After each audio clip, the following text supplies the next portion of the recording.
Grade 2 ako, nagsimula akong bumili ng Jordan 11. Kasi mother ko nasa Taiwan eh. Tsaka yung mga tito ko kasi silang gumagawa ng mga shoes dati sa China. Yung kasi yung sapatos, alam mo naman si Jordan, di ba? Ano natin eh. Idol natin talaga eh. Kaya yung mga sinusot niya, binibili ko.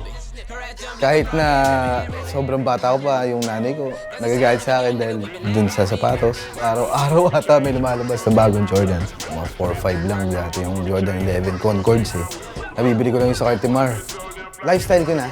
Kasi parang gusto ko din i-share dito sa Pilipinas kung ano yung mga nakukuha ko sa ibang bansa. Derbyshire 6, yun talaga yung pinaka-paborito ko. Nandito na lahat ng hanap nyo. Hindi na kayo kailangan pumunta pa ng Amerika para mag-search. Kaya ko kumuha kung ano yung gusto nyo. Alam naman natin, mahirap na makabenta ang online. Dahil mas gusto ng mga tao, nakikita nila at napupuntahan nila yung mga gusto nilang bibilhin, di ba? Eto na, andito tayo sa Pilipinas. Kung gusto nilang pumunta rito, pwede natin pakita kung ano yung gusto nila. Kung search nila, kung ano yung hinahanap nilang shoes, pwede natin hanapin sa ibang bansa, kahit saan bansa. Lahat nandito na.